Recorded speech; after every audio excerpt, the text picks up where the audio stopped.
Hay miradas que lastiman, miradas que encierran, miradas que naturalizan, miradas que rompen, que estigmatizan, que estereotipan, miradas que reparan, que reconstruyen, gritan. Hay miradas. ¿Y vos qué ves? ¿Qué ves cuando me mirás? ¿Podremos educar nuestra mirada?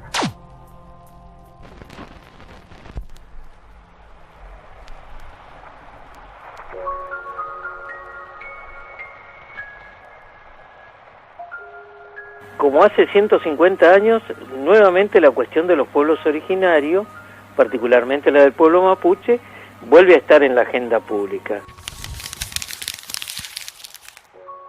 Y nuevamente en el debate se expresan una serie de inexactitudes, de profundas parcialidades que modifican un escenario, lo intentan modificar para justificar determinados presupuestos y determinadas posiciones políticas, como que se destacan o se justifican hechos y por otro lado se silencian, ¿no?, algunos otros.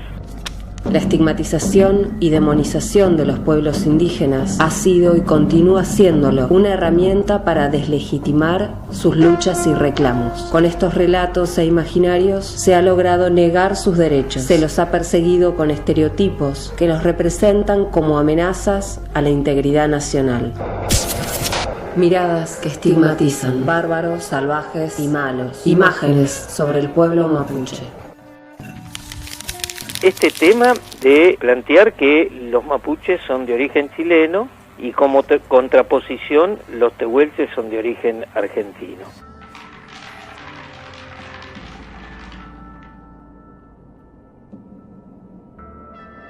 Bueno, nada más equivocado. Ambos pueblos son preexistentes y están ubicados en la región sur del continente sudamericano o del continente americano, mucho antes de que existiera el Estado de Chile y el Estado argentino.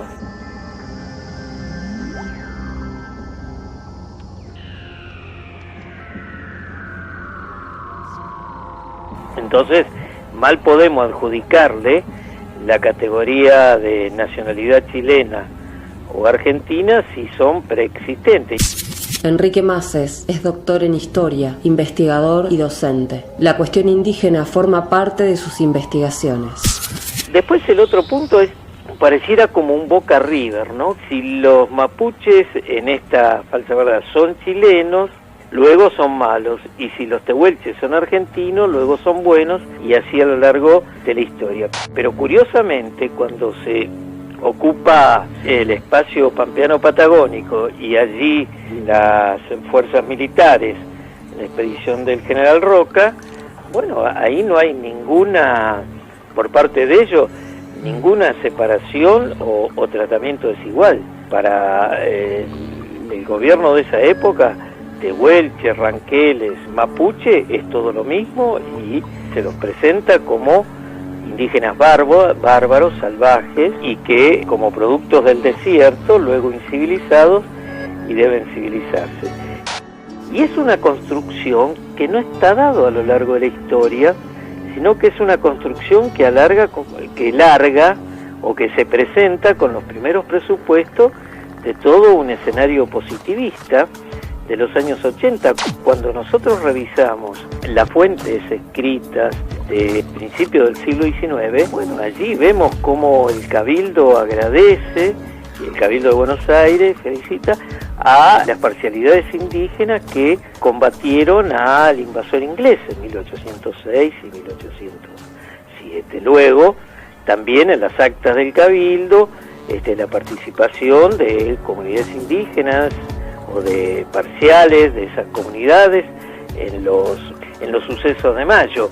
Es decir, allí no hay una segregación ni una estigmatización.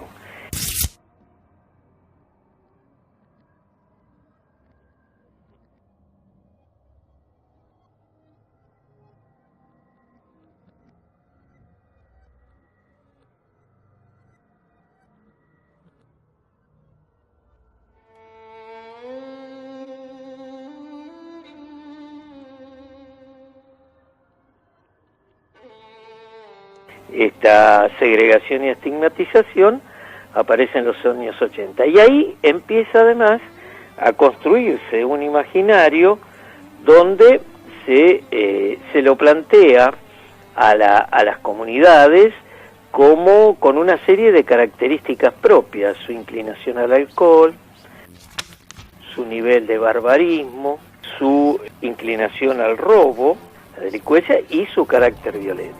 Miradas que estigmatizan, bárbaros, salvajes y malos. Imágenes sobre el pueblo mapuche.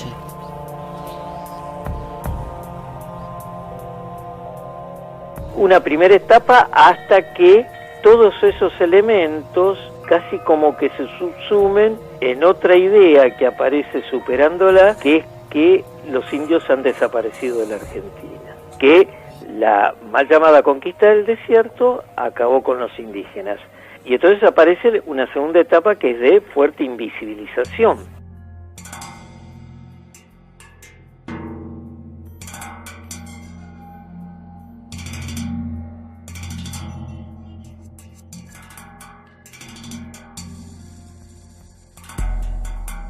Lo único que pervive en todo caso, si aparecen individualmente y no en comunidades, su carácter delictivo.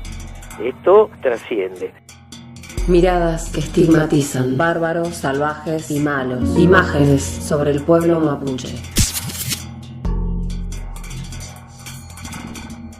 En algunos momentos en la coyuntura, aquel bárbaro y salvaje que aparecía en los años 80 se convierte en un argentino más, cuando en la agenda pública ya el problema para la élite gobernante no es la campaña y los indígenas, sino es la inmigración y los anarquistas.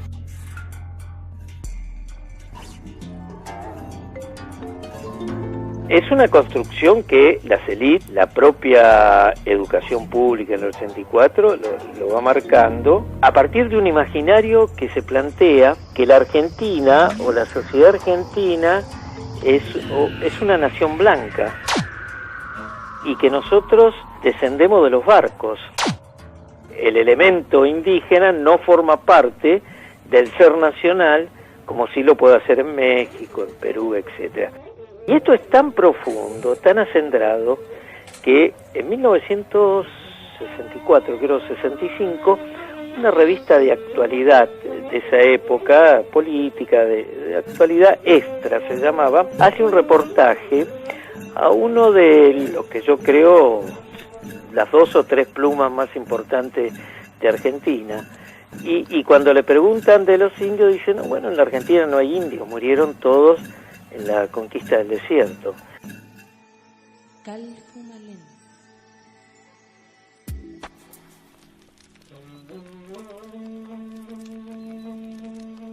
Jorge Luis Borges decía eso,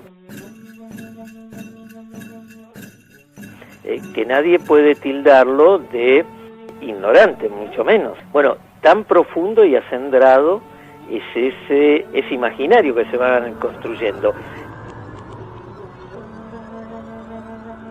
Es una mirada que tiende y que se construye básicamente con el desarrollo de una sociedad capitalista, es decir, la construcción de un Estado nacional capitalista en los años 80 trae su correlato con la construcción de una sociedad capitalista. Entonces, ¿cuál es el eje principal en la construcción de una sociedad capitalista? Bueno, básicamente es la unificación cultural. Enrique Maces, historiador. Allí no está permitido en esos momentos de construcción la diversidad. Y en ese marco de no permitir la diversidad, no había posibilidades de expresarse de culturas alternativas a la cultura dominante.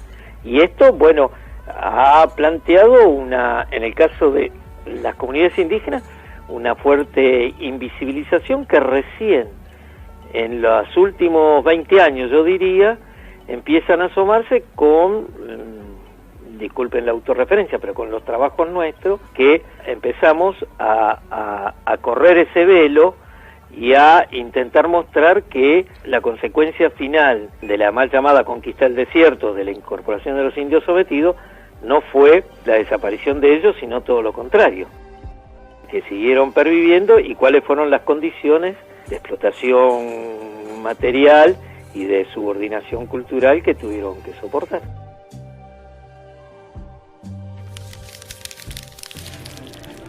Miradas que estigmatizan, bárbaros, salvajes y malos. Imágenes sobre el pueblo mapuche.